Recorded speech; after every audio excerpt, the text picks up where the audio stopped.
श्री राधे। तो आज के वीडियो स्पेशली डिवोटी गर्ल्स के लिए है, सखियों के लिए है। और लड़के चाहे तो आप भी देख सकते हैं और जान सकते हैं कि आपके ही प्रजाति के लोग दुनिया में कैसे कैसे उपस्थित हैं। तो मैं ना पहले इस तरह के वीडियोस बनाने में कंफर्टेबल नहीं थी, मुझे थोड़ा ऑकवर्ड भी लगता था। तो अब मैंने सोचा कि मेरी जो कंफर्ट है उससे ज़्यादा मेरी वीडियो देख के कोई सखी सावधान हो सके और अपने लिए स्टैंड ले सके, इससे अच्छा क्या होगा। मैं पहले सोचती थी कि सारे जो लोग हैं जो कि तिलक करते हैं, जो कि माला धारण करते हैं, वो सब अच्छे होते हैं, सब वैष्णव होते हैं, ठीक है। और उनके विरुद्ध जाकर कोई बात करना नहीं चाहिए, उससे वैष्णव अपराध हो जाएगा, ठीक है।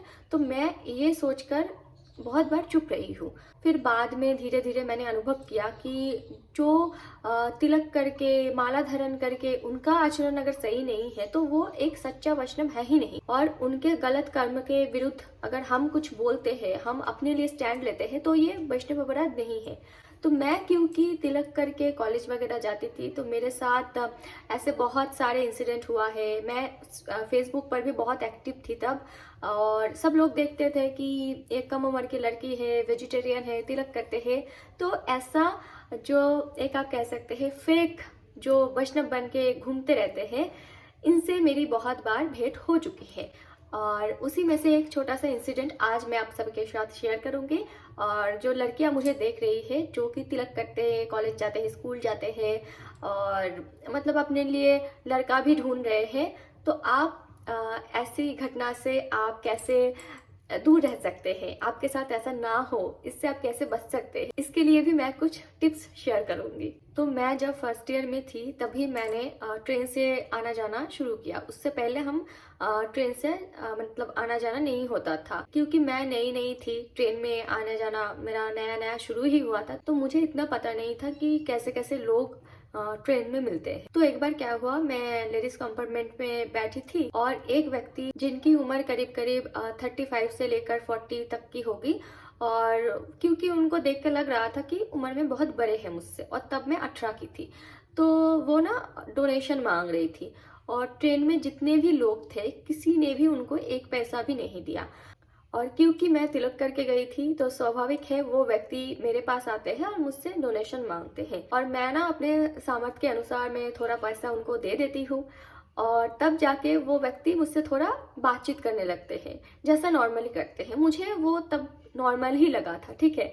मुझसे पूछ रहे हैं कि आपका नाम क्या है, मतलब आपका गुरु घर कहाँ है, आपका गुरुदेव के नाम क्या है, आप कौन सी संप्रदाय से हो, मतलब कुछ ज्यादा पर्सनल बातें उन्होंने नहीं पूछा। फिर वो व्यक्ति कहने लगे कि आप मुझे अपना नंबर दीजिए, मैं कभी अगर आपके जो गांव है वहां मैं अगर जाऊंगी तो आपसे फोन करके वो पता पूछ लूंगी और फिर आपके गांव पे जाके मैं डोनेशन मांगूंगी, क्योंकि हम मंदिर बनाने वाले हैं, ठीक है। और आप सोचिए मैंने क्या किया, मुझसे ज्यादा चालाक तो कोई हो ही नहीं सकता। मैंने नंबर दे दिया। वाह दीदी, वाह दीदी। आसपास मेरे चारों तरफ जितने भी लोग बैठे हुए थे तो वो तो मुझे ऐसे ऐसे देख रहे हैं। तो मुझे तब भी कुछ मतलब रियलाइज नहीं हुआ। मैं घर आ गई, वो व्यक्ति भी चला गया। अब जब मैं घर आ गई शाम को, तो वो व्यक्ति मुझे कॉल कर रहा है कि आपका गांव कहाँ है। और मैं तो पहले ही बता चुकी हूँ कि मैं कितना चालाक हूँ, मैंने अपना एड्रेस भी दे दिया।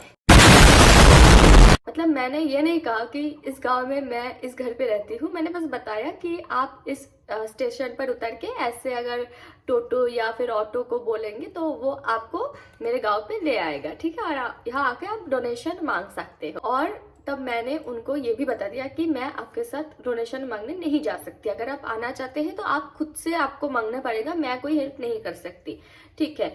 तो ऐसे मैंने बता दिया और फोन मैंने कट कर दिया। पर 10 मिनट बाद वो व्यक्ति मुझे फिर से कॉल कर रहा है, कह रहे हैं कि आपसे ना कुछ बात करनी थी। तो अब तो मुझे थोड़ा डाउट होने लगा कि ये तो सही नहीं किया मैंने नंबर देके। और मैं थोड़ा थोड़ा डर भी रही हूँ क्योंकि वो वैष्णव है, मैं क्या बोलूँ, मुझे कुछ भी समझ नहीं आ रहा है। कह रहे कि देखिए आप तो भगवान के भक्त हैं, हम भी भगवान के भक्त हैं, और हमारा तो भगवान के अलावा कोई नहीं है, तो क्यों ना हम साथ मिलके भगवान का सेवा करें। समझ रहे हैं आप? नहीं, आप नहीं समझ रहे। इसका मतलब क्या है, जो सखिया है हमारे वही समझ सकते हैं। तो थोड़ी देर के लिए ना मुझे समझ नहीं आया कि क्या बोल रहे हैं, मतलब इसका मतलब क्या है। फिर थोड़ी देर बाद मुझे रियलाइज हुआ कि ये व्यक्ति कहना क्या चाहते हैं। ठीक ना, मैं घबरा गई और मैंने फिर से कॉल कट कर दिया। अब वो व्यक्ति मुझे फिर से कॉल कर रहा है, मैंने फोन नहीं उठाया। अब ना क्या हुआ, मेरे एक पड़ोसी मामा है और वो बहुत गुस्से का तेज है। अब मैंने क्या किया, वो मामा तब मेरे घर पे आए हुए थे और मैंने मामा को बताया कि ये बात है, तो आप ना इनसे बात करो। ठीक, मामा ने क्या किया, उनसे बात किया। अब वो व्यक्ति, आप उनका साहस देखिए, वो मामा को डरा रहे हैं कि आप कौन हो। तो मामा बोल रहे हैं कि मैं इसका बॉयफ्रेंड हूँ। तब वो व्यक्ति बोल रहा है कि इसके घर वालों को पता है कि उसका बॉयफ्रेंड है, मैं उसको घर वालों को बता दूंगी कि आपका और उसका रिश्ता क्या है। तो मामा बोल रहे हैं कि हाँ सबको पता है, आप बोल दो घर वाले को, ठीक है। तो मामा ने उसको थोड़ा डांटा, मतलब गुस्सा वगैरह दिखाया, समझ सकते हैं कैसे गुस्सा दिखाया उन्होंने।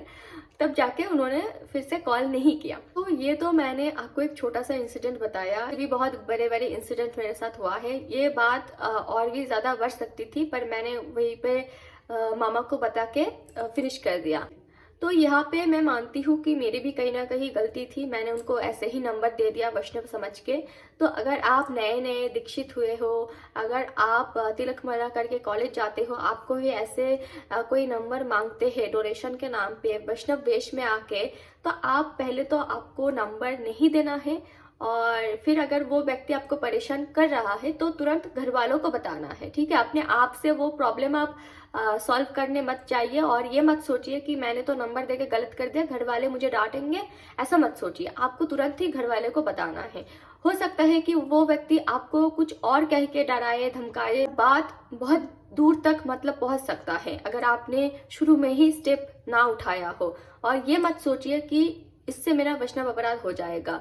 अगर वो सच्चा वैष्णव होता तो कभी भी आपसे नंबर नहीं मांगता और कभी भी आपको कॉल करके ये नहीं कहता कि चलिए हम दोनों साथ में मिलकर सेवा करते हैं। एक छोटी सी बात मैं कहूंगी कि मैंने एक बहुत बड़ी गलती जीवन में किया कि मैं तिलक लगा के कॉलेज वगैरह जाती थी, ठीक है।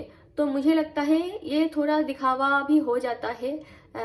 कॉलेज जाना, ऑफिस जाना, ये तिलक माला इतना मतलब नहीं करना होता, क्योंकि आज अभी हालात कुछ ऐसा है ना, जितना आप अपने भजन को गुप्त रखेंगे उतना ही आपका भजन जो है वो गाढ़ा होते जाएगा। जितना लोगों को ये पता चलेगा कि आप तो बहुत तिलक करते हैं, वेजिटेरियन हैं, आप बहुत बड़े भक्त हैं, इतनी माला करते हैं, तो उतना ही आपका जो एनर्जी है वो वेस्ट होगा और आपका जो भजन है वो थोड़ा सा ही सही क्षीण तो जरूर होगा, ठीक है। मैंने ये स्वयं रियलाइज किया है और इससे ना, आप अगर लड़की है तो उनके लिए मैं विशेषता बोल रही हूँ। लोग ना ये समझ लेते हैं कि ये तो भक्त है, ये बहुत सरल होगा, इसको थोड़ा मतलब मैनिपुलेट करना आसान होगा। इससे ना लोग थोड़ा मतलब फायदा उठाने में लग जाते हैं, ठीक है। तो आप अपने सेफ्टी के अनुसार ही तिलक लगाइए। अगर आप जिस परिवेश में जा रहे हैं उस परिवेश में बहुत आपके मतलब समझने वाले हैं, आपके जैसा और भी है जो तिलक करके जा रहे हैं, तो तब आप लगा सकते हैं, वरना ये देखिए संपूर्ण आपका चॉइस है, ठीक है। अब जाके मुझे ये अनुभव हो रहा है कि तब मुझे तिलक लगा के नहीं जाना चाहिए था। तो मेरे साथ जो कुछ इंसिडेंट हुआ है वो शायद नहीं होती, या फिर मैं उससे बच सकती थी। फालतू में जीवन में जो एक झंझाट है वो मेरे जीवन में नहीं आती है ना। मतलब उससे बचा जा सकता था अगर मैं तिलक करके नहीं जाती थी।